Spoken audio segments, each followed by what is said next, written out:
como é que estamos? Espero que esteja tudo bem do vosso lado. Comigo já sabem, está sempre tudo bem. E antes de vos mostrar o meu convidado de hoje, vou-vos falar aqui dos meus parceiros. E atenção, temos um parceiro novo. Primeiramente, a pessoa que me veste aqui resplandecente, um muito obrigado. Eu fico sempre bonito com as vossas roupas. Muito obrigado. E agora, o novo patrocinador é aqui uma página é uma loja de perfumes árabes. É o Otto Al Oud. Tem um desconto, pondo garrucho, tem um desconto de 5% na compra dos vossos perfumes e são maravilhosos. Este eu vou abrir depois do episódio com vocês num story, só para vocês não vão conseguir cheirar, mas eu vou-vos mostrar ou dizer a que é que se sente este cheiro. E agora sim, podemos avançar. Antes de mais, claro, Impulse Room, o estúdio onde a gente grava este podcast, e tu podes gravar os teus podcasts também. E agora sim, sem mais demoras, vamos aqui para o nosso convidado, e eu vou-vos deixar que o convidado vá falando sobre ele para vocês conhecerem. Quem conhece já conhece, quem não conhece vai conhecer hoje. Com vocês, Henrique Reisler. Olá, Henrique. Muito bem, muito obrigado. E com perfume já é melhor ainda. Já, né? exatamente. Já estamos aqui tudo perfumados. Maravilhoso. Reisler, Henrique, vamos chamar por Henrique? Não, vamos chamar por Henrique. Henrique, perfeito.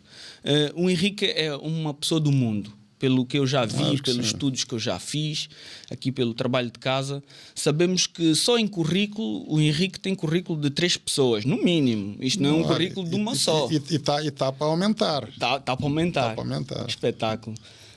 Disto tudo, de apresentador, de empresário, engenheiro, viajante, estas paixões, estes ramos todos por onde andou,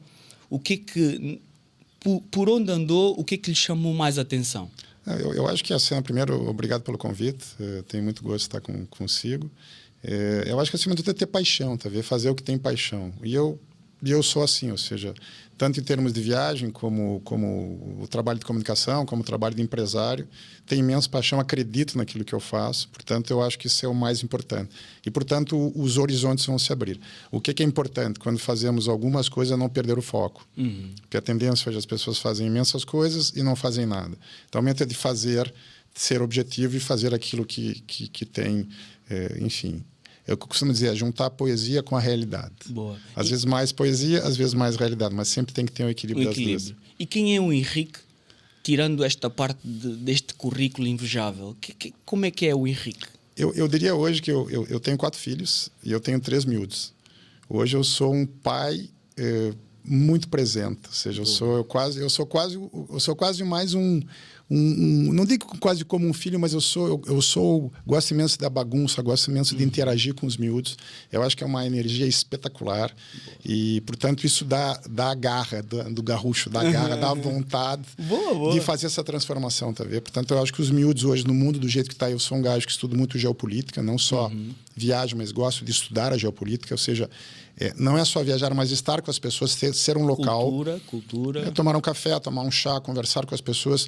E necessariamente isso gera o quê? O cenário econômico, cenário geopolítico. Aí vem o lado da empresa. O que eu vou indicar para os meus clientes? Que cenário vai ter? Como é que vai estar a Euribor? Como é que vai estar a guerra? Até que ponto que Portugal será ainda um mercado atrativo ou não atrativo na parte do real estate? Portanto, juntar essas coisas todas é espetacular. E a energia dos miúdos é a energia da vida, a energia da pureza, tá perceber? Então, hoje eu acho que o Henrique tem muito isso. O pai muito presente, é o pai que está ali, que gosta de... É que aquilo também dá essa energia, dá exatamente. Perfeito. Ontem foi muito giro. Eu estive na escola buscar os miúdos e os miúdos de 3, 4 anos vêm todos a falar comigo, tá vendo? E começaram a colocar o chapéu na minha cabeça e tal. Quando eu vi, tinha 10 miúdos, raparigas, miúdas e miúdos. E é espetacular, ou seja, é do coração, tá vendo? Os miúdos são do coração. E nós vivemos num mundo hoje que é tudo da aparência.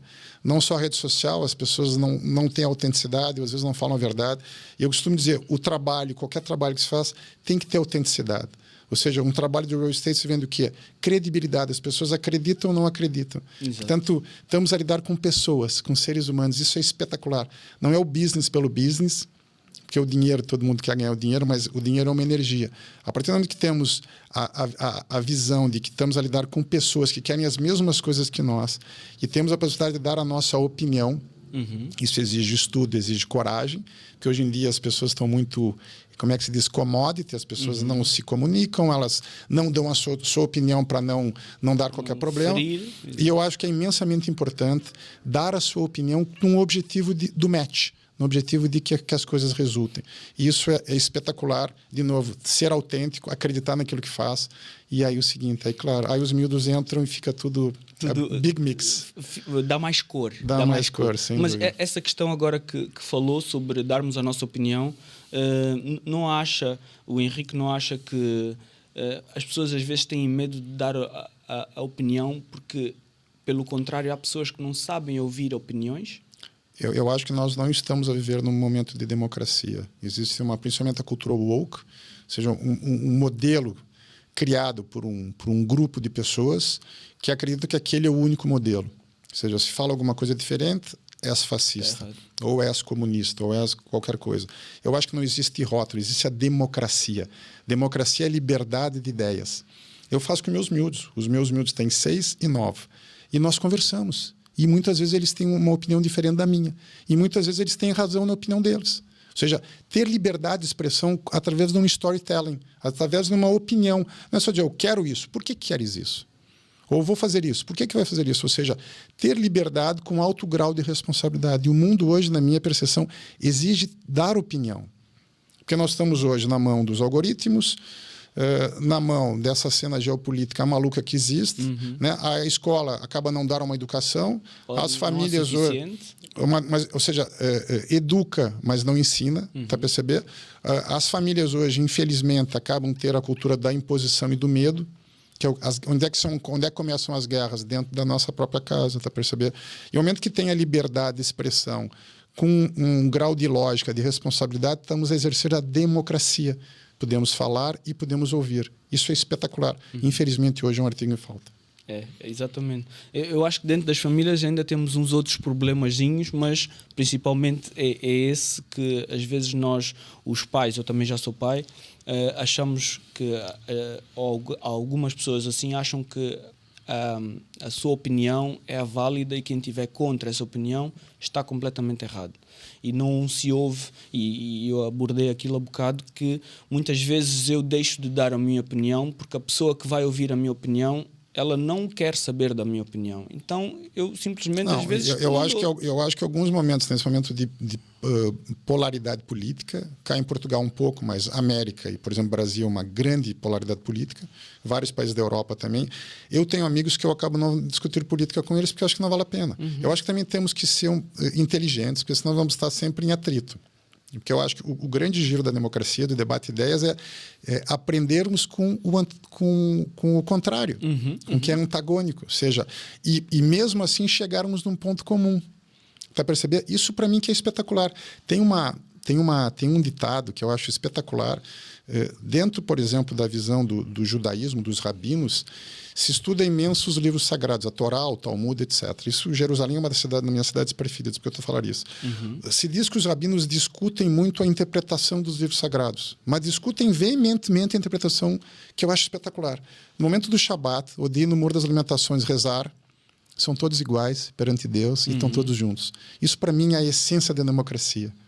Tá perceber? Conseguem discutir, mas depois conseguem confraternizar e estar juntos. Ou seja, temos um objetivo maior que é o quê? Estarmos juntos, independente das opiniões contrárias. E as opiniões contrárias nos permitem termos outras opiniões também. Isso é liberdade de expressão. E o crescimento vem daí. Obviamente. E hoje em dia nós estamos num momento onde existe um cerceamento da liberdade de expressão. Né? Mesmo em redes sociais não podemos falar tais palavras, ou fake news, ou boots de países ou de empresas que estão tentar vender a mentira. Portanto, quanto mais conhecemos, e para mim a viagem é exatamente isso, conhecermos culturas, conhecermos pessoas como nós, e é exatamente trazer essa ementa de emoções e de experiências dentro do business, que é espetacular. E depois ficamos com uma bagagem de conhecimento e culturas que nos permite então ter essa capacidade de análise e delinear uma estratégia. Perfeito. Melhor ainda porque temos o conhecimento de campo. E o Henrique, que já visitou quase mais de 100 países, assim, a título de curiosidade, para os nossos ouvintes também, queria perceber que país é que o despertou maior interesse? É uma pergunta, é muito difícil e eu seria injusto se eu dissesse um país, mas eu posso dizer um país que eu acho que é um... Top 3? Não, eu vou dizer que é um país para mim que é único no mundo, é a Índia. Porque ainda não é um país somente como um destino turístico, é um país que traz a transformação se a pessoa está pronta. Tá vendo? Eu acabei de voltar do Sri Lanka, vou para Bala, vou para Jerusalém, são cidades espetaculares, países espetaculares. Agora, a Índia, ela traz uma necessidade de ver uma outra realidade, uma cena de autoconhecimento. Portanto, a Índia ou gosta imenso e entra na cultura, que é uma cultura espetacular, que eu acredito completamente imenso, diferente? Completamente diferente. Os próprios Vedas, que tem 5.000 anos, Ayurveda, que é a ciência da vida, ou seja, a medicina da vida, Ayurveda tem 5.000 anos. Tem pessoas que entram nisso, como é o meu caso, que eu me apaixonei, chega uma coisa espetacular, tanto que eu pratico até hoje. Mas tem pessoas que vão aprender e não conseguem ficar na Índia, porque é um país muito forte. Portanto, de todos os países que eu já conheci, o país com mais personalidade, com mais processo de transformação é a Índia. Que eu costumo dizer, não é que o Eric vá para a Índia vai convidar o Eric para ir para a Índia, porque as pessoas querem aprender. Quantas pessoas dizem, eu gostava imenso de conhecer a Índia, mas eu não estou pronto. A Índia chama. Então, ainda tem esse senso da espiritualidade, porque se vê imensa pobreza, se vê imensa riqueza. Se vê coisas que não se vê em lugares normais. Portanto, a Índia, para mim, é um país, não que eu goste mais, não é isso, mas um país que, na minha percepção, desperta mais é um processo de transformação inacreditável, eu diria. Perfeito. Eu não vou perguntar o país que menos gostou, porque acho que não existe. Não existe isto. Eu acho que qualquer visita que a gente faça, de todos os momentos bons ou menos bons, a gente tira sempre qualquer coisa. Eu acho que nenhuma viagem tira-se uma conclusão, mesmo que seja a conclusão de pronto, já sei que não é para voltar. Pronto, já está. Exatamente. E agora, com estas viagens todas, este rally pelo mundo, fez com que o Henrique, como apresentador, e eu digo agora que o Henrique foi apresentador do Mapa Mundi na rádio FM, na Banda News FM, eu ia perguntar, isto deu-lhe essa bagagem também para poder... De que é que se retrata este programa, primeiramente? Com a cena das viagens, porque a minha cena começa com fotografia. Né? Eu ainda sou fotógrafo. Eu sou fotógrafo hoje com telemóvel. É o que eu disse. Isso é um currículo de 3 pessoas. Meu. E antigamente você levava, enfim, equipamento de 10, 20 quilos. Eu me lembro, cada viagem que eu fazia, eu voltava 10 quilos mais magro, porque realmente era imensamente pesado. E com a fotografia, com essa cena de começar a viajar e ter interesse de viagem, fazer fotos, fazer exposições, tanto no Brasil como no exterior, Europa, outros países, eu comecei a ser convidado para participar da comunicação social, para dar a minha opinião, etc. E depois, necessariamente, me convidaram para ter um programa ancorado, enfim, feito. E aí teve vários programas de rádio, televisão, e depois eu virei correspondente internacional, já cá em Portugal eu era correspondente internacional. Aí já entrou uma cena mais da geopolítica, que é que eu gosto imenso hoje. Ou seja, a geopolítica, como é que isso impacta a nossa vida de hoje? Índia, Paquistão, Israel, países árabes, por exemplo, eu já entrei na faixa de Gaza, já fui para a Jordânia, conheço um pouco, já vivi num kibbutz em Israel, já entrei dentro de um bunker, já fui para o Vietnã, ou seja, tentar entender essa geopolítica e como é que isso vai impactar hoje no nosso negócio, nas nossas vidas e necessariamente na nossa felicidade, porque eu acho que a palavra para mim mais importante é estarmos aqui, sermos felizes e termos autenticidade, porque quando um cliente, ou quando um filho, que eu costumo dizer, se eu conto uma história para meus filhos, eles não dormem, a história está mal contada. Tá perceber? Sim, se eu tenho um cliente que é, por exemplo, um indiano, um angolano, ou um gajo da Argentina, eu tenho que conhecer a cultura do gajo, porque a cultura dele é totalmente diferente da minha cultura. E eu tenho que entender a forma que ele vê as coisas. Eu, casamento, agora estou atendendo o cliente da Eslováquia. Então, eu tenho que entender um pouco da cultura da Eslováquia para poder... Ou seja, não é só abrir uma porta de uma moradia, ou de um apartamento, ou de um lote. É entender como é que aquele gajo pensa as coisas. E necessariamente com isso tem uma relação espetacular, ou seja, é uma relação de aprendizagem mútua. Ou seja, o tal do win-win, ganha-ganha. Exatamente. E é espetacular. neste caminho todo, alguma história ligada aqui a esta parte, quando foi correspondente, alguma coisa assim que queira partilhar connosco, algo que tenha sido diferente nesta transição? Tem muitas, mas por exemplo, agora foi essa semana, agora 80 anos do final da Segunda Guerra Mundial, onde os russos, infelizmente agora os russos com tudo que fizeram estão fazendo na Ucrânia, espero que não façam em outros países da Europa. Eu vi ontem as senhoras a cantar. Ou seja, foi conhecer os campos de concentração da Polônia. E o casamento eu estava ao vivo, eu entrei ao vivo muito emocionado, praticamente chorar, porque é inacreditável que há 80 anos atrás... Tão perto. E hoje em dia, com a própria cena do 7 de outubro, e pessoas ainda que acreditam que o terrorismo é a forma da revolução, e isso está totalmente errado. E, portanto, quem sabe ali tenha sido um dos momentos mais marcantes de ter vivenciado e saber que os nossos antepassados passaram por ali, sofreram aquilo. E eu acho que nós temos que trabalhar na base da paz. E de novo, volta ao que nós estamos falando agora. Como é que existe paz se eu respeito o outro? E nós estamos no momento, e mesmo a cena do discurso da imigração, várias pessoas, ou vários radicais, whatever, eles querem impor a sua forma. E se impor a sua forma não há paz, não há democracia, não há liberdade, porque existe uma imposição. Eu acho que esse é o grande debate entre Oriente e Ocidente. Ou seja, algumas religiões querem dominar as outras, achando que a sua visão é a visão divina. Eu acho que não todos temos direito de ter a nossa visão e interagir com os outros. Perfeito. Eu ia lhe perguntar aqui neste trajeto, e nós vemos uma coisa muito interessante que eu também sinto um bocado disso. Eu fui desde sempre uma pessoa que sempre me perguntaram: o que é que tu queres fazer? Eu nunca soube o que é que eu quero fazer, porque, por exemplo, o marketing digital, quando se fazia essa pergunta antigamente, não existia, né? Então eu, na verdade, nunca soube bem o que é que eu queria fazer, mas eu queria fazer coisas.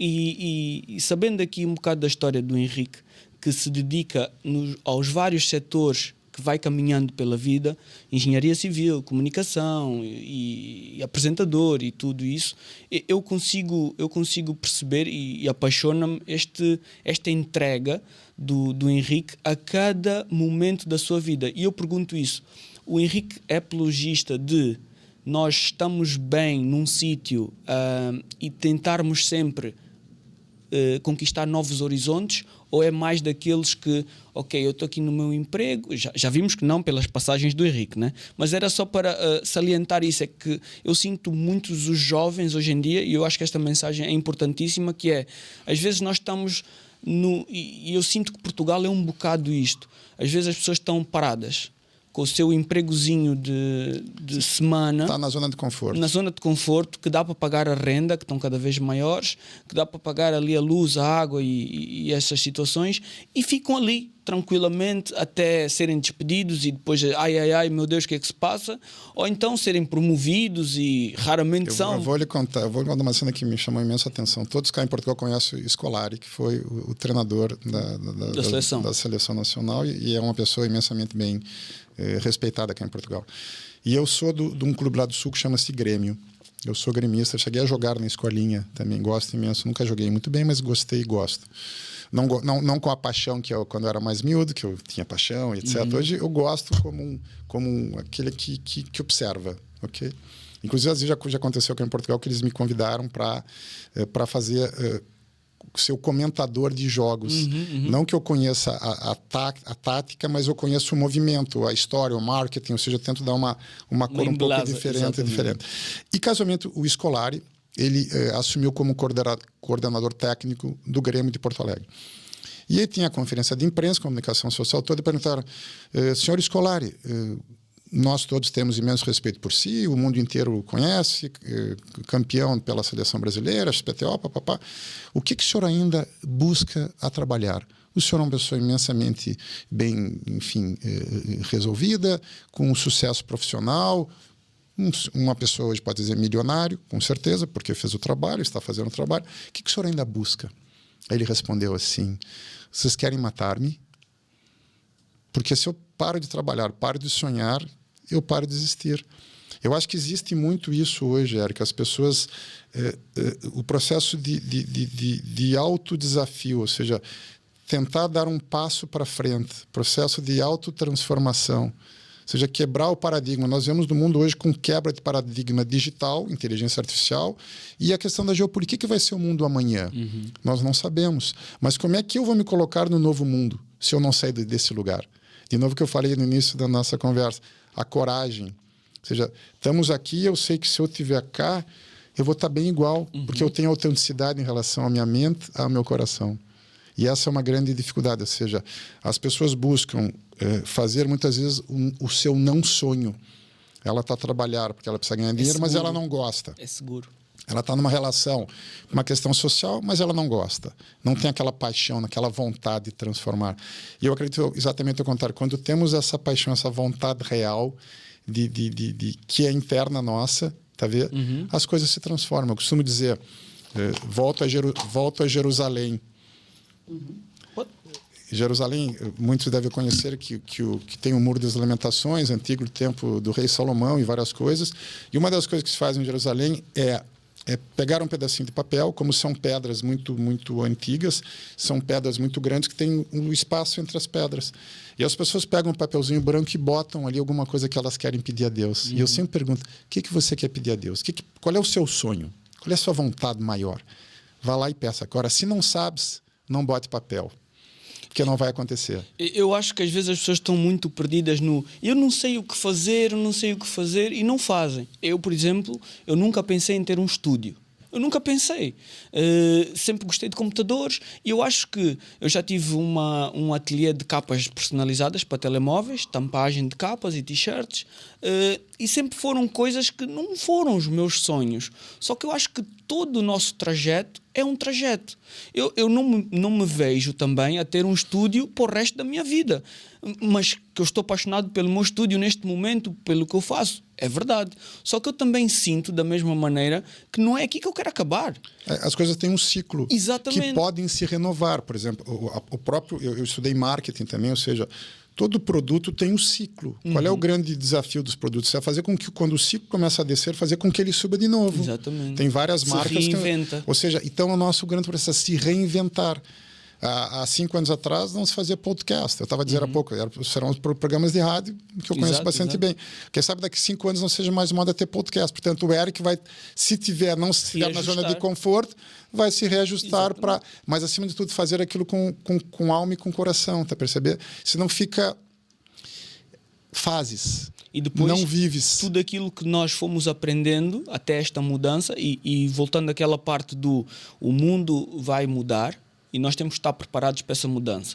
Se nós, por nós mesmos, não estamos habituados a mudar, não vamos estar prontos para a mudança. Por isso, o Henrique, com estas mudanças pela vida toda, os jovens que começam aqui num trabalho e depois quero conquistar outra coisa, ganhei um dinheirinho, agora vou abrir uma loja de t-shirts, ganhei um dinheirinho, vou abrir uma relote, não deu certo, fecha a relote, volta a trabalhar. Estas pessoas que se movimentam têm mais propensão a darem certo numa mudança que haja no mundo. Sem dúvida, sem dúvida. Eu acho que a cena, eu estava falando assim de Portugal, eu acho que Portugal falta um pouco essa cena empreendedora. Eu acho que os jovens de Portugal, que é uma malta espetacular, eu já fiz negócio com os gajos de startup, 30 e tal anos, os gajos top, está a mudar imenso, ou seja, as pessoas mais velhas de Portugal já são acomodadas, vem da cena ainda lá de Salazar, aquela coisa, o que aconteceu. Eu acho que os jovens hoje já estão buscando exatamente isso. Portugal hoje é um polo de startup. A própria cena das universidades se fala inglês. Ou seja, Portugal está a mudar a sua matriz. E isso é importante. Ou seja, o mundo é o mundo. Na União Europeia, tudo é muito mais fácil. Estamos no centro do mundo. Diferente de estar em Angola ou estar no Brasil, que são países imensamente complicados e difíceis. Tá vendo? Portanto, eu acho que o empreendedorismo é fundamental. Mas, acima de tudo, ter um sonho e acreditar nele. E se acredita no sonho e trabalha para que isso aconteça, as coisas acontecem. Imensas vezes achamos que não temos condições ou que não temos habilidade. Eu sei coisas que eu achei... Eu não tinha condição. Eu não tenho condição de cuidar de 3 miúdos. Nunca ninguém me ensinou isso. Falei, mas eu vou tentar. E consegui. Porque eu queria. Tá perceber? Eu acho que essa cena, muitas vezes... não vou conseguir. Ok. Vira. Relacionamento. Não tá chato. Vira.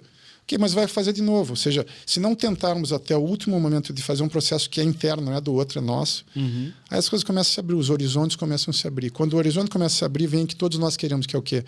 Prosperidade, abundância, que não é só o dinheiro, é estar integrado no processo. Casualmente, estava a conversar agora, quando estávamos vir para cá, eu tenho um cliente que o gajo tem uma condição financeira bastante ótima, eu diria, só que é um gajo difícil de lidar. É um gajo que eu não sei se é um gajo que consegue ter a sua prosperidade, apesar de ter muita matéria.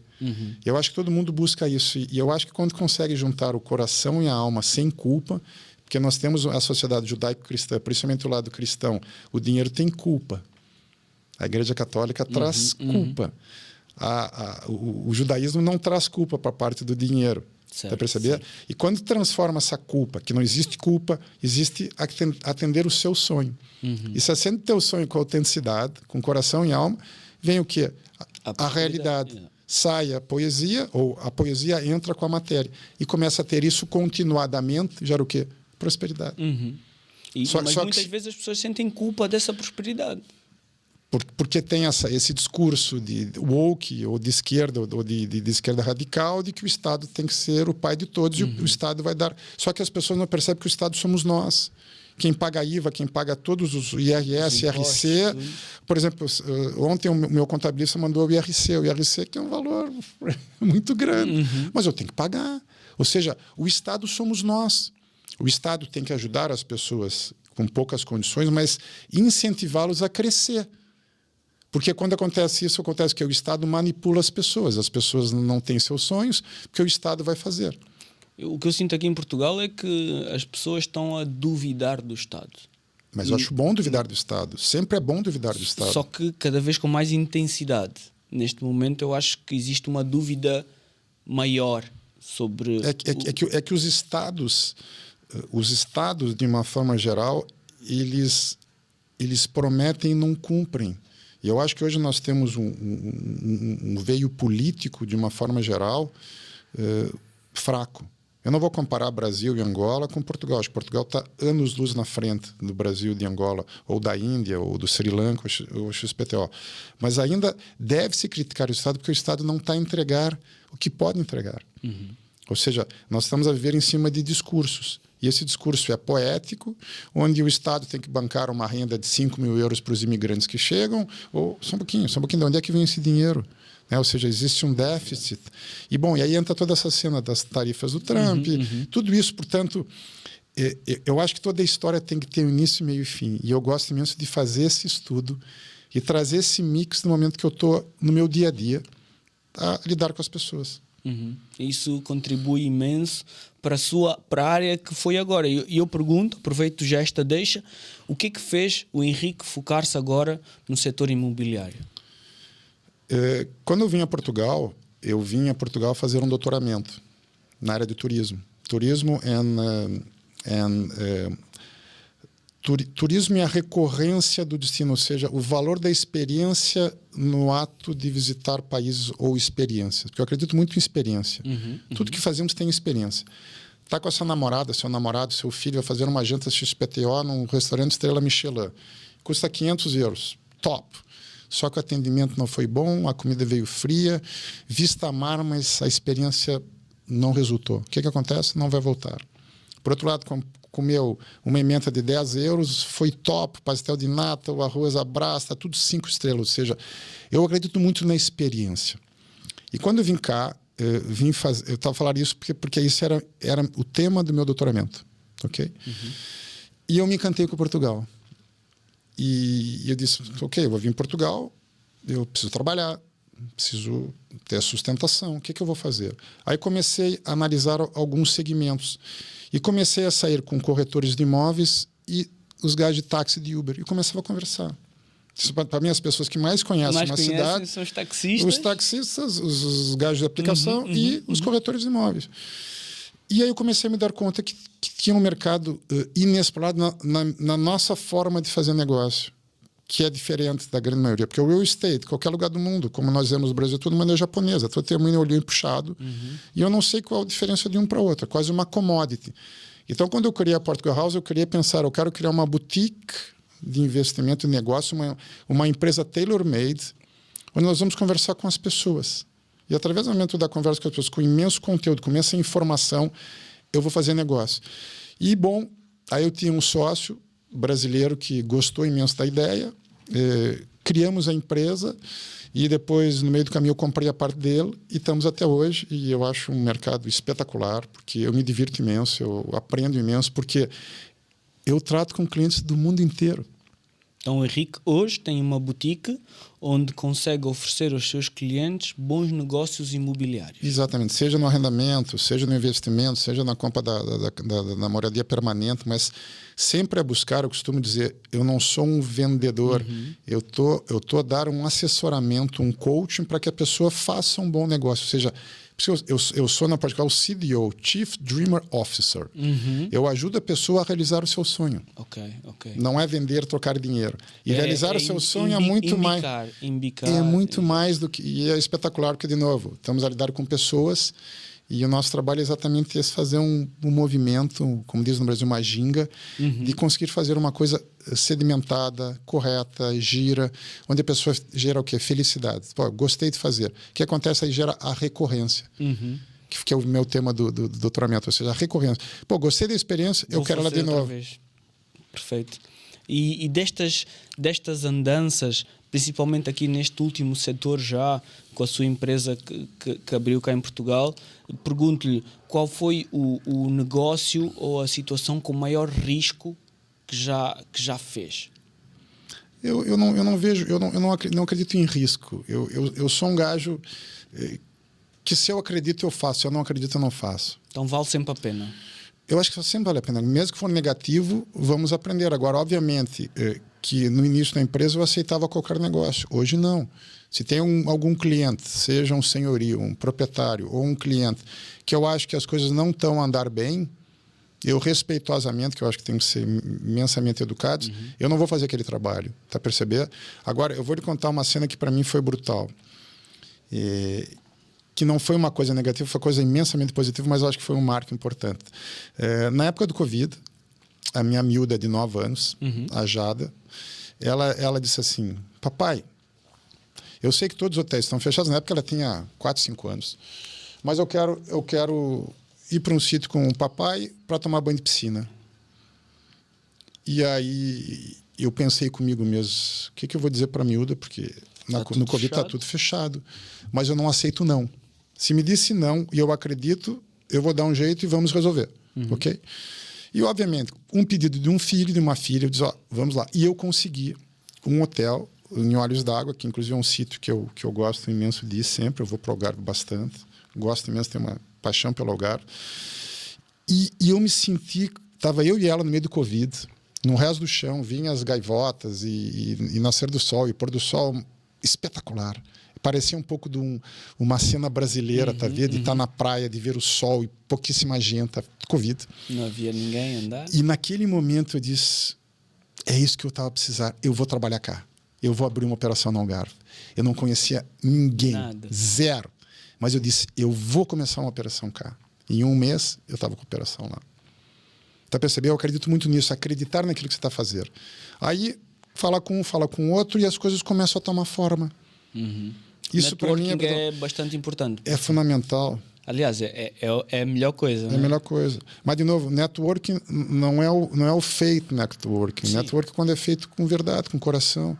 E essa cena do Algarve, para mim, foi imensamente marcante. Ou seja, de um final de semana, 10 dias com a minha filha, eu gerei um encantamento e eu falei, eu quero trabalhar cá. Tanto que cada vez que eu vou ao Algarve, para mim é um encantamento. Ou seja, eu me divirto no meu trabalho. Não sei se percebe. Para mim, o trabalho é e é espetacular, porque é leve. Né? Não tem, às vezes, tensão, não tem pressão, não tem aquela coisa do dinheiro, tem que fazer o negócio. E os clientes me dizem assim, Henrique, é tão relaxante fazer negócio consigo. Eu falei, é que eu acredito nisso. Porque se for tenso, melhor não fazer. Então, é aquela coisa que se diz, como é que é? Se a gente ama o que faz, se gostamos do nosso trabalho, a gente nunca trabalha. Exato. Eu tenho um ditado zen que fala isso. Deixa os outros saber se estamos a a trabalhar, a nos divertir. Eu sei o que eu estou fazendo. Exatamente. Eu acho espetacular. E eu acho que é isso que estava a dizer essa cena dos miúdos, os jovens que não sabem o que fazer. É buscar aquilo que lhe faz sentido, aquilo que toca no seu coração. Tá? Hoje em dia pode fazer o que quiser. Né? A disrupção é tão brutal. Eu estava falando com um amigo meu outro dia, ele esteve na China. Alguns hotéis da China pedem uma comida à noite. O robô entra no elevador, o robô traz a comida, toca na porta do quarto, tudo feito por robô. E onde é que anda o ser humano? Pois. E é isso que nós estamos a perder. Pegando aqui um bocado nessa parte que o Henrique falou sobre a gente o ditado que disse, deixa as pessoas como é que era? Não perceber se a gente está a trabalhar ou a se divertir. E nós é que sabemos o que é que estamos a fazer. Pegando nessa parte, eu aproveito só para pedir que isto aqui, apesar de vocês acharem muitas vezes que isto é um divertimento meu, de facto, mas não deixa de ser o meu trabalho. E o meu trabalho é recompensado por vocês de que forma? Vocês cadastrando-se ou então fazer a subscrição no canal, seguindo aqui as redes sociais e dando aquele apoio moral para eu continuar a trazer pessoas maravilhosas como o Henrique, e podemos continuar aqui, agora mais virado para o setor de Portugal, imobiliário, que o Henrique conhece aqui melhor. Relativamente à sua empresa, já falamos do que ela faz mais ou menos. Eu queria perceber o que ela se diferencia do mercado português. Qual é o maior diferencial que o Henrique acha que a Portugal House tem? Eu tenho imenso... gosto imenso e valorizo imenso a cultura portuguesa. Por isso que eu vivo cá. Eu não precisava viver cá, podia viver em outro sítio se eu quisesse. Eu podia viver na beira da praia, tá vendo? Mas eu vivo em Portugal porque eu acho a cultura portuguesa espetacular e fui imensamente bem recebido. Só que eu acho que em termos comerciais, o português, a cultura portuguesa, ela ainda é um pouco, como é que se diz, é um pouco lenta. Ela não tem uma abertura disso que tudo que eu estou dizendo. Eu acho que é tudo muito by the book. Eu acho que é tudo mais conservador. Essa é a forma que eu vejo, por ter experiência, e também clientes meus me dizem isso, e nós tentamos fazer o negócio de uma forma imensamente profissional, mas imensamente descontraída. Tá perceber? E isso é muito importante. E outra coisa que eu acho que é importante, é um trabalho tailor-made. Ou seja, como eu sou uma empresa, uma boutique, eu vou atender cada um como sendo um cliente único. E vou dar resposta para ele com imensa rapidez, ou seja, fazer com que ele tenha uma experiência positiva. O mercado hoje é feito dos big players, que são imensamente competentes, mas o cliente é mais um cliente. Tá percebendo? E normalmente entra no início da nossa conversa. Tem imensas regras. Tem que ser desse jeito, tem que ser daquele jeito. Acaba sendo um grau de imposição que eu não concordo. O cliente não se sente... E eu digo, Henrique, podemos fazer assim? Eu falei, tá bem para si? Tá, se resolve. Ou seja, se gera uma relação, isso que é importante dizer, é imensamente profissional, não se abre mão do profissionalismo, mas temos a leveza, temos o jogo de corpo para ajustar algumas situações, fazer com que as coisas gira para os dois lados. Porque eu costumo dizer para o meu cliente, eu só vou vender o seu produto se o senhor me ajudar ou a senhora me ajudar. Temos que estar sintonizados. Eu preciso perceber o que o outro lado quer. Aí, quando eu já levo a proposta praticamente pronta. Ou seja, eu coloco a camisola do meu cliente, dos dois lados, dos dois clientes, do comprador e do vendedor. E aí eu já levo a proposta pronta. Portanto, eu acho que isso é um grande diferencial do mercado que é massificado, que está na mão de imensas empresas internacionais, que são imensamente competentes, mas são volume. Certo. Eu costumo dizer, quer ir numa festa, vai numa loja de departamento ou vai numa boutique? Vai numa boutique. Boutique é a Portugal House. Boa, perfeito. E para quem está fora de Portugal, conhecendo o mercado português, indo para onde foi, de certeza que o Henrique, antes de ir para o setor imobiliário, deve ter visto outros negócios. Pergunto-lhe, quem está a vir para Portugal para investir? Eu vou chegar, eu estou aqui, vou sair de Angola, vou sair do Brasil, vou investir em Portugal. Para onde é que a pessoa deve investir chegando a Portugal? Acho que depende do objetivo da pessoa. Quer fazer um investimento, quer ter uma moradia própria, quer comprar uma casa para a filha que vai estudar cá no Erasmus, whatever. Eu acho Portugal um país imensamente atrativo. Eu costumo dizer, como eu conheço já imensos países, eu costumo falar com amigos meus. Se tivermos aqui, 5 milhões de euros, hipoteticamente, e eu pudesse escolher qualquer lugar do mundo para viver, ok? Quantos lugares do mundo escolhia? Vamos lá, vamos fazer esse exercício nós dois. Iria para a América? Não sei. Né? É um grande país, mas cena política, também segurança, o custo de vida é muito alto. América do Sul, sabemos que é complicado. Ásia, sabemos que é complicado. Países islâmicos, muçulmanos, também é difícil, complicado. Pode ir para Dubai, né, que já está a Arábia Saudita está a se abrir, portanto, a Arábia Saudita vai crescer muito nos próximos anos, principalmente em inteligência artificial. É um país que está começando a ter a sua flexibilidade, que eu acho ótimo. E não acha, só uma parte nessa questão, o Henrique não acha que futuramente as pessoas vão vão preferir ir para sítios sem tanta inteligência artificial, porque o mundo vai ser tão inteligência artificial que a gente vai querer ir para um sítio... Mas é só não usar. Eu acho que a cena da tecnologia é só não usar. A tecnologia está aí. Tem lá o micro-ondas, tem lá o air fryer, que hoje é moda. Tem ele. Um dia que não quiser, não use. Ou seja, é não ser refém. As pessoas hoje elas são reféns das redes sociais. Elas estão... Eu vou com os miúdos, às vezes, para o Algarve, e eu vejo imensos estrangeiros. Os miúdos de 1 ou 2 anos estão com laptop e eles não conversam com os pais. Eles estão o dia inteiro no telemóvel e no tablet. Não, eu digo para os meus, a hora de jantar, vamos comer, vamos nos divertir, depois vamos fazer a bagunça e depois tem a hora do tablet. Eu também chego 9 e tal da noite, eu desligo tudo. Eu não sou contra, eu sou a favor, mas temos que ter a nossa possibilidade. Só voltando à cena dos países. Se o Eric perguntasse, Henrique, quantos países morava, se pudesse escolher? Eu posso escolher, vamos lá. Eu não conheço Nova Zelândia e Austrália. Pode ser uma opção. Vivia em Singapura, com toda certeza. Vivia na América do Sul, América Latina. Poderia viver no Panamá, que é um país que eu tenho imenso respeito? Acho que sim. E aonde mais? Em Portugal. Viveria na França? Não. Viveria na Bélgica? Não. Viveria na Alemanha? Não. Viveria nos países nórdicos por causa do frio? Não. Canadá é um país que eu gosto imenso, mas é imensamente frio.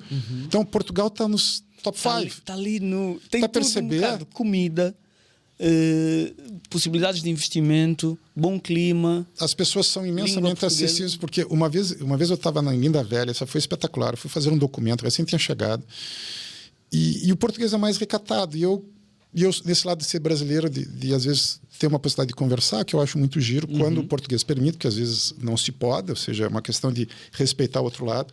Casamento, essa senhora me permitiu. Eu disse, olha, a senhora me permite uma pergunta? Eu falei, claro, senhor Nick, fique à vontade. Eu me sinto imensamente bem à vontade cá. O gajo do Uber me chama que eu sou familiar, como angolano, brasileiro. E ela diz, o senhor sabe por quê, senhor Henrique? Porque o português sempre foi imigrante.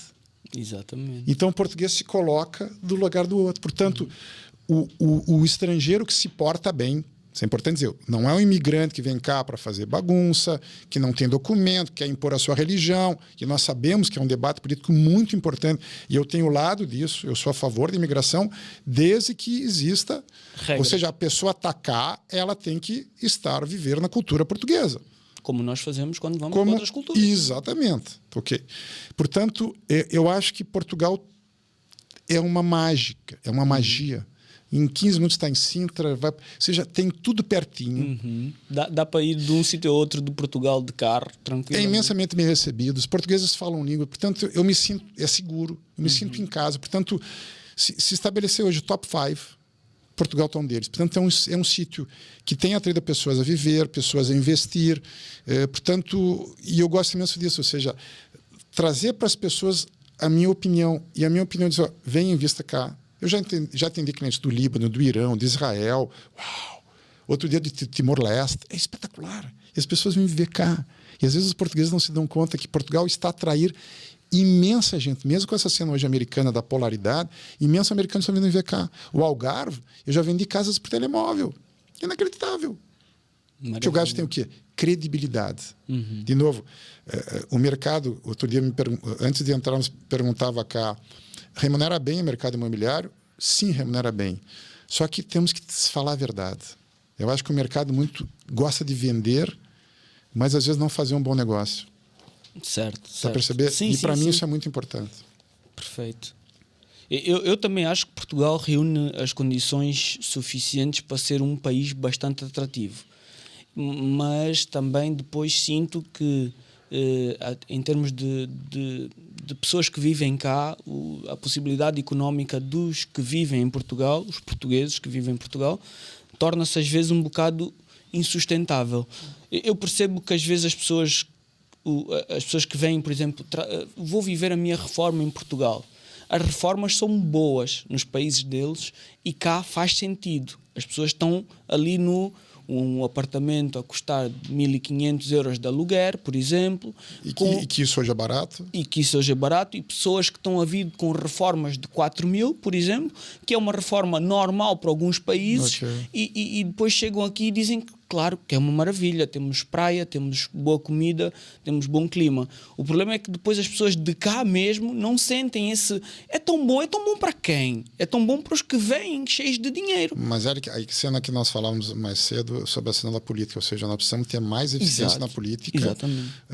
E Portugal precisa melhorar-se referente à própria cena da burocracia, tá vendo? Portugal ainda e Portugal e as suas colônias, né? Todas as colônias portuguesas, Brasil, Angola, também tem essa burocracia que emana originalmente de cá. Portanto, o Estado português precisa renovar-se para exatamente investir. Aquilo que falamos, qual é o sonho de Portugal? O que Portugal quer ser quando crescer? Um Estado inovador na parte de startup, de energia renovável, de educação, que eu acho que já está a fazer isso, mas tem que focar mais para facilitar que os empresários tenham essa facilidade. E menos visão socialista e mais visão liberal de mercado e, obviamente, com o lado social, que é exatamente ajudar essas pessoas que não têm, mas fazer com que os investidores venham para cá e comecem a gerar renda, gerar negócio, necessariamente os salários. Exato. Por que o salário não aumenta? Porque o custo do Estado é muito elevado. Exatamente. Então, baixa o custo do Estado e o Estado não resolve, nunca vai resolver nada. Pode ser qualquer Estado. Pode ser direita, esquerda, centro. Não vai resolver. Quem vai resolver é a pessoa. O Estado tem que dar o básico para que tenhamos possibilidade de arrendar, de ter, tá vendo? Um serviço de saúde e tudo isso. As pessoas às vezes têm as suas empresas e não se conseguem sustentar. Eu acho que o que falta muito também, e o Estado não dá o suporte necessário aos particulares, porque eu acho que a maior parte, aliás, a parte económica que pode ajudar no crescimento de qualquer país é os seus né, trabalhadores, as pessoas que geram negócio de forma os empresários individuais, os particulares, não aqueles negócios que são atrelados ao Estado. Esses é que fazem às vezes a economia crescer, esses é que podem contratar cada vez mais pessoas, crescer e não ficam limitados com a situação do Estado. Eu vejo um bocado por aí. Eu sinto que em Portugal os empresários particulares sentem muita dificuldade, não conseguem subir salários mesmo que queiram. Mas vamos trabalhar com 3 exemplos, tá? Para mim são 3 exemplos brutais. Singapura, que era uma vila pescatória anos atrás. Onde é o sítio que os grandes bilionários hoje vão viver? Singapura. Eu conheço Singapura. Singapura é top. Israel, 18º país mais rico do mundo, cercado por inimigos. E todos os dias tem a bomba, tem essas coisas. Startup Nation. Tudo que está a usar carne telemóvel, grande parte vem de Israel. Por quê? Educação, universidade, saúde, todas as grandes inovações que vêm, top. Infelizmente, muita coisa está a ser usada em guerra, mas nesse momento é necessário. E Coreia do Sul. São 3 países que emergiram nos últimos 30, 40 anos, países pobres, países que tem uma dimensão imensamente pequena. Singapura é uma coisita de nada. Israel tem 25% do território de Portugal. As pessoas não têm noção. Tá perceber? Coreia do Sul, não sei exatamente, mas é um país também não é muito grande. Ou seja, onde é que foi baseado isso? Em empreendedorismo e educação. E com isso o que acontece? Mais empresas, mais negócios, salários melhores, mais serviços públicos. É o inverso. O Estado não tem que dar. Quem tem que dar é dar condição para que os empresários gerem e, necessariamente, depois o Estado tem que ter competência de dar para aqueles que realmente precisam, que eu acho que é a função minha, sua, de todos nós, para que tenhamos uma sociedade relativamente equilibrada, cada um siga aquilo que busca para si.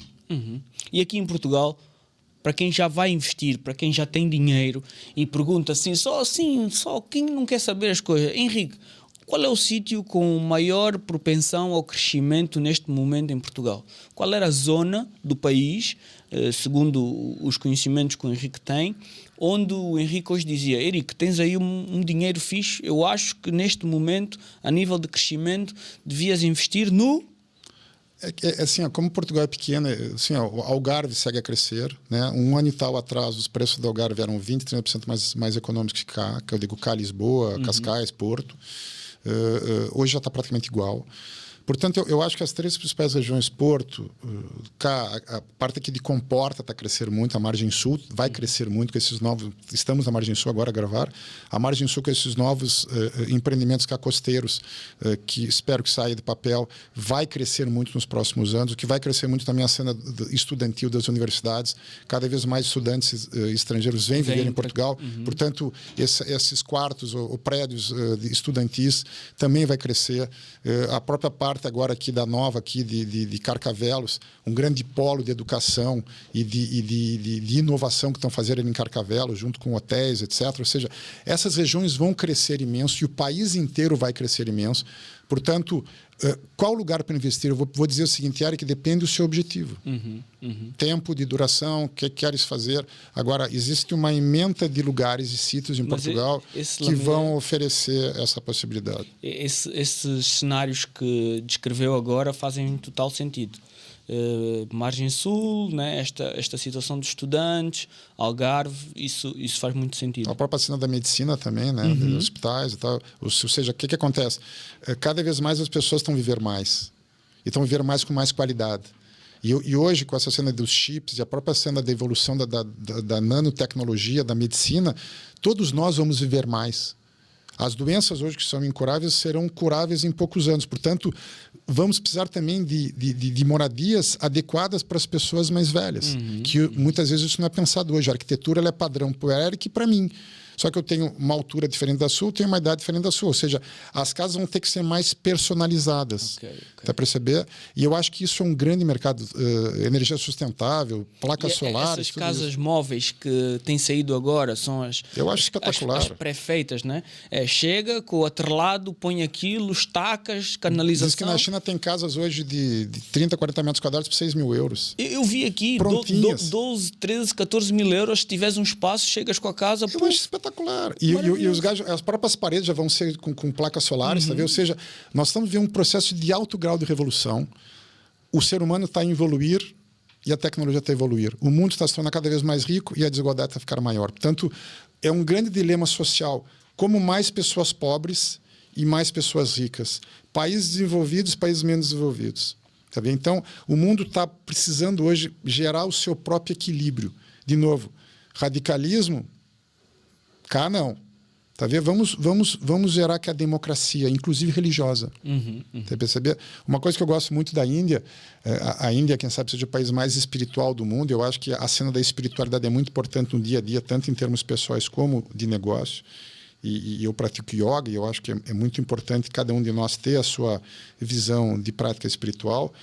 Num altar indiano, tem todos os mestres. Tem Moisés, tem Guru Nanak, que é do Sikhs, tem Jesus, tem Maomé, todos estão ali no altar do indiano, porque são todos iguais. E são todos, na verdade, que estão a querer brigar. Eu tive em Jerusalém agora, antes do 7 de outubro, a igreja de Santo Sepulcro, em Jerusalém, que é uma cidade, volto a dizer, espetacular, e tem um dos quartiers, das partes da cidade que tem 1 quilômetro quadrado, a morada. Cada quarto é de uma religião e um dos quartos é da parte cristã católica. Dentro da igreja, 4 vertentes da igreja que comandam. Então tem a igreja armênia, a igreja de Roma, a igreja da Síria. Ou seja, dentro da igreja os gajos não se acertam também.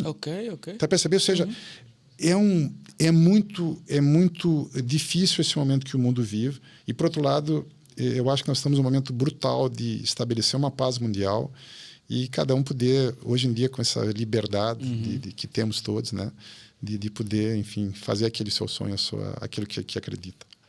E com a visão global que o Henrique tem, como é que o Henrique acha que o mundo vê Portugal? Eu sempre que viajo, muitas vezes eu digo que eu sou português. Interessante isso, né? Que eu gosto imenso daqui e me sinto bastante português.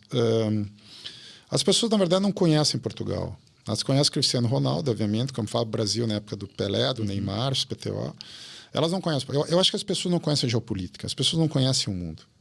Elas conhecem um pouco pelo futebol, pelo Champions League, essas coisas todas, mas vai no Sri Lanka, vai na Índia, vai no Butão, vai na Myanmar, vai na Tanzânia. As pessoas conhecem Portugal, não conhecem profundamente, tá perceber?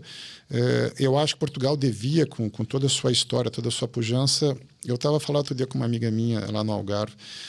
Portugal devia investir mais na sua imagem internacional. Tá vendo? Eu acho que... Vender mais o país. Vender mais o país. Eu acho que está imensamente bem vendido, porque o turismo é imensamente bem sucedido, mas vender essa cena do Startup Nation, Education Nation, Students Nation, eu acho que Portugal podia ter uma campanha. Inclusive, outro dia eu coloquei no meu Instagram uma campanha que eu achei espetacular, que é um vídeo, deve ter uns 4, 5 minutos, chamando as pessoas a vir a Portugal. Okay? Eu acho que Portugal precisa trabalhar melhor com a sua marca. Que a marca é bem aceita, mas ela precisa ser... mais aliciante. Eu acho que ela precisa melhorar a marca. E com isso que acontece, as pessoas vão conhecer mais Portugal. E Portugal vai fazer o quê? Agregar valor, mais valia. Que eu acho que os grandes países hoje, né? Falamos de Israel, Singapura, Coreia, os países tecnológicos fazem o quê? Mais valia dos seus produtos. Tá vendo? E Portugal acho que precisa trabalhar um pouco melhor com a sua marca. Eu acho que Portugal depois tem medo de ser tão bom que as pessoas queiram vir para cá, o preço de tudo sobe e os portugueses não conseguem comprar nada, que já estão cá a viver, coitados. Sim, mas de novo o Estado tem que transformar. Sim, o Estado eu acho que o Estado tem que ir com esse marketing novo, ele tem que acompanhar esse crescimento. Vamos aqui para uma parte que é mais de conhecimento. Vamos aqui conhecer um bocado com um quadro que eu tenho aqui no programa, que é Perguntas Rápidas. É um isto ou aquilo. Okay. Dou 2 opções e o Henrique escolhe o que lhe for mais simpático. Não é preciso justificar, Henrique, está à vontade, é só mesmo... Só para a gente conhecer um bocadinho. Pode ser também, mais. Não sei. Isso... Vou ficar em cima do muro. Eu acho que é isto ou aquilo. Eu não estou a ver aqui uma parte que diga. Vamos a Mas isso. Pronto. Investir em Portugal ou investir no Brasil? Portugal. Comprar imóvel a pronto. Comprar um imóvel pronto ou comprar na planta? Pronto. Comunicação ou engenharia? Comunicação. Cidade grande ou interior? Interior. Viagem de aventura ou de luxo? Aventura. Falar para uma câmara ou falar com clientes? Falar com clientes. Mercado residencial ou comercial? Residencial. Viver em Portugal ou voltar para o Brasil? Portugal. Trabalhar com estratégia ou estar no terreno? Estar no terreno. Crescimento pessoal ou estabilidade profissional? Crescimento pessoal. Pronto. Não gostou? Foi fácil. Nem gaguejou, nem nada. Uma ou duas que eu pensei, olha, veja bem, mas se é uma só, vamos escolher uma. Tranquilo. Foi perfeito. Eu ia agora perguntar, e nós fomos falando nisto durante o episódio todo, que era então esta capacidade que Portugal teria para cativar mais investidores. Mas nós já passamos um bocado por essa parte, se calhar salientávamos mesmo um top 3 de coisas que o Henrique achava que Portugal tinha efetivamente de fazer para cativar mais investidores cá. Eu acho que Portugal já cativa muitos investidores, ok? Eu acho que nesse ponto as coisas estão a andar bem, os preços estão a aumentar e as vendas seguem a acontecer. Portanto, se o preço está alto e não tem venda, porque as coisas não resultam. Como o preço está alto e seguem a resultar, obviamente, estamos falando dentro de um segmento de mercado. Eu acho que Portugal tem que fazer uma reforma política, uma reforma do Estado, sem dúvida nenhuma. E a terceira coisa que nós falamos agora é trabalhar melhor com a marca Portugal. As 3 coisas que eu fazia. Obviamente, a cena da política migratória também seria, como, quem sabe, ponto número 1. E eu faço questão de dizer o que eu acho sobre a questão... Até vou gravar um conteúdo para o YouTube da Portugal sobre a questão da política migratória. Eu acho que todos os países de Portugal, necessariamente, precisam de imigrantes. Eu sou imigrante. O Eric é imigrante. E eu sou português. E o Eric é português. Só que o Eric não vai convidar qualquer pessoa para vir cá no seu podcast, não vai convidar qualquer pessoa para ir na sua casa, para tomar um copo. Ok? Portugal está a chamar e está a deixar, que foi uma visão política da cultura woke, direitos humanos, todo mundo pode entrar, etc. Mais ou menos. Eu acho que Portugal e a União Europeia estão a acordar tardiamente. Quem que nós queremos que possa entrar cá? Que tipo de profissional que nós queremos que possa entrar cá? São engenheiros, pedreiros, gajos de startup, etc. E necessariamente tem que ter um espaço para os direitos humanos. Imigrantes, pessoas que estão a ser maltratadas, mulheres, crianças, refugiados, exilados. Ok, mas isso é um quadradinho dentro do todo. E eu vejo que não existe política migratória. As pessoas estão a entrar cá e estão a fazer... ou seja, tá vendo? E o Estado ainda tem que pagar elas. Tá vendo? Então, quer dizer, existem narrativas que nós sabemos que não são as mais corretas, porque a grande parte dos imigrantes não estão a pagar para a segurança social, e o Estado está a pagar para elas. Ou seja, o Estado pode pagar, porque quando o Estado paga, o Eric e eu estamos a pagar. Mas que contribuição essa pessoa está a dar? É um refugiado, um exilado? Bom, eu sou o primeiro a ajudar. Agora, grande parte das pessoas vem para cá para um trampolim para a Europa. Outros lugares. E grande parte dessas pessoas, infelizmente alguns radicais, estão cá, e eu não vou contar um caso, até posso contar fora do ar, que eu às vezes converso com esses gajos, os condutores, que os gajos estão cá e não respeitam a cultura local. Nada. E nem falam português. E inventam, às vezes, coisas... E nem falam português. Ou seja, eu pergunto, será que esse tipo de pessoa, com todo o respeito, ok, à diversidade, às religiões, mas é um perfil de pessoa que Portugal interessa ter? Acho que não. Porque essa pessoa pode depois gerar problema, radicalizar. Eu estou falando do brasileiro também, não é só qualquer nacionalidade, mas temos que ter o quê? Eu preciso todo ano, para fazer o meu INPIC, a ficha criminal. Todo ano eu preciso apresentar minha ficha criminal. Todo mês eu tenho que pagar IVA, todo ano eu tenho que pagar RC, tenho que pagar IRS. Por que os imigrantes têm algum tipo de facilidade que nós não temos? Portanto, eu acho que a política migratória ela tem que ser apolítica e tem que ser... O Estado precisa disso. Que tipo de profissões precisa? O Estado é que tem que ir buscar... O Estado é que tem que abrir como se fosse um concurso. Exatamente. Pessoal, estou a precisar na parte de engenharia X profissionais. Exatamente. Vou abrir aqui uma vaga. Exatamente. Ou pedreiros, ou eletricistas. Sim. Exatamente. Ou seja, e aí as pessoas que tiveram... Porque o que acontece?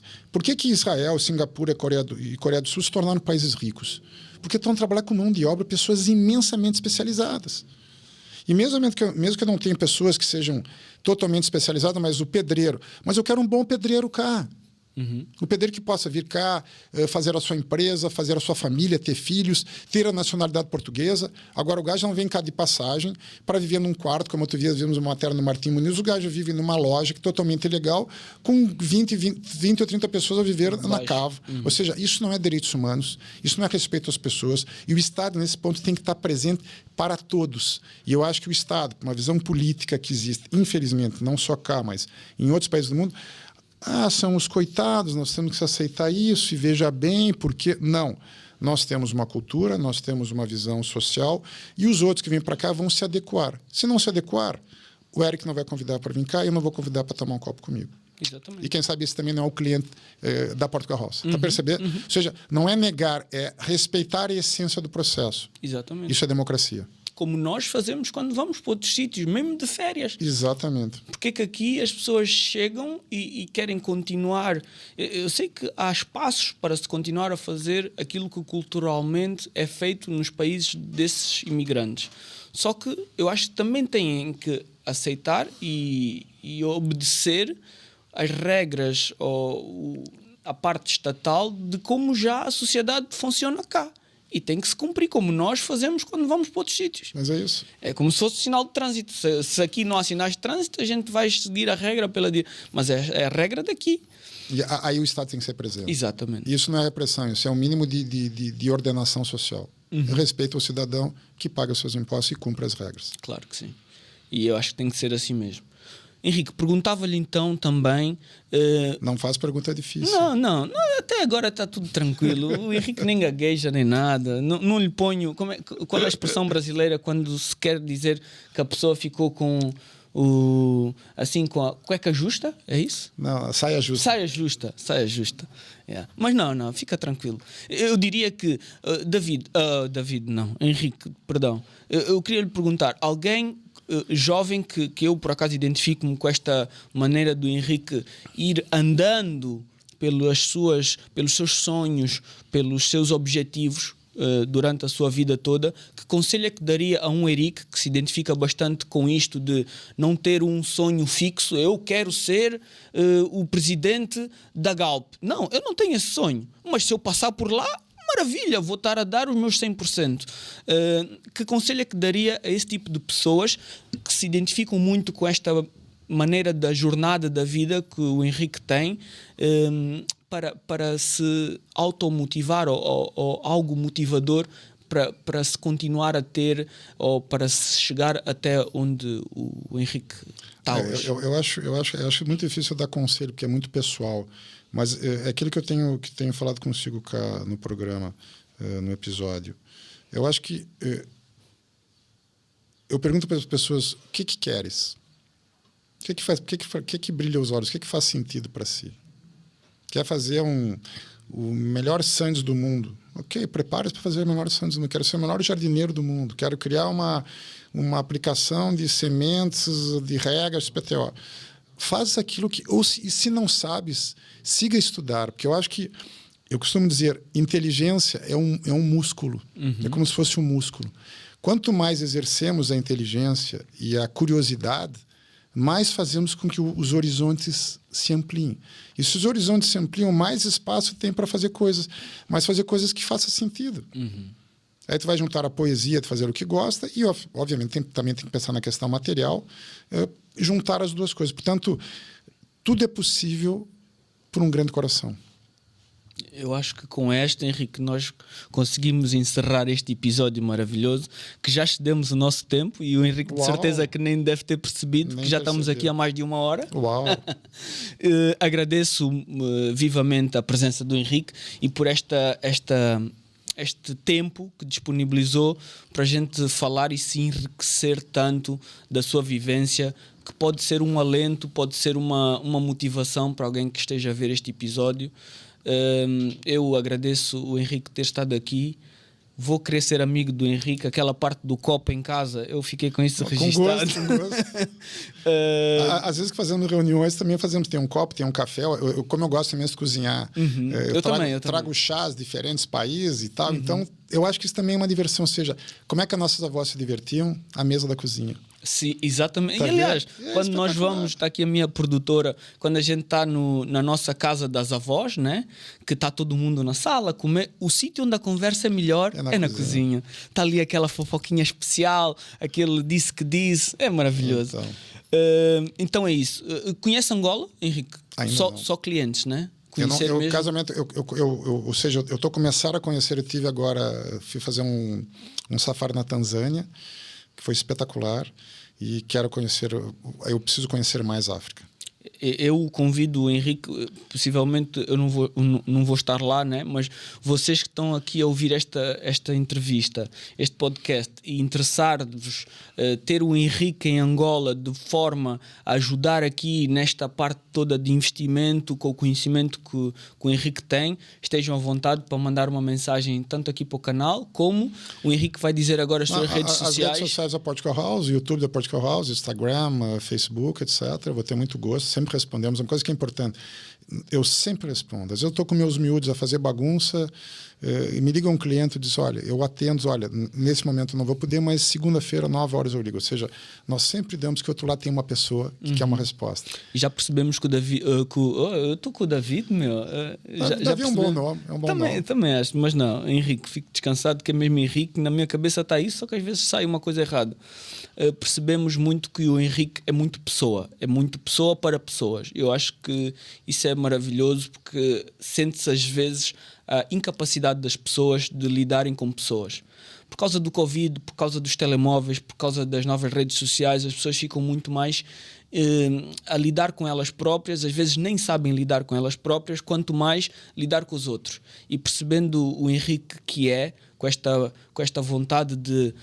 aliás, o Portugal House é esta boutique que fala com as pessoas, que tem este diferencial que é mesmo estar a explicar e estar a assessorar esta transação de bens e serviços. Sinto que o Henrique é mesmo de pessoas. Então, no mundo de hoje, eu acho que é fundamental. Eu acho que nós estamos no momento assim, de uma tecnologia crescente. E o grande expertise exatamente é falarmos com as pessoas. Nós perdemos isso. Estamos a perder. E todos nós queremos isso, todos nós buscamos isso, tá vendo? E por isso é que eu tenho este podcast, para ter o prazer de ter alguém e a gente ficar 1 hora a falar sem ninguém estar aqui a interromper.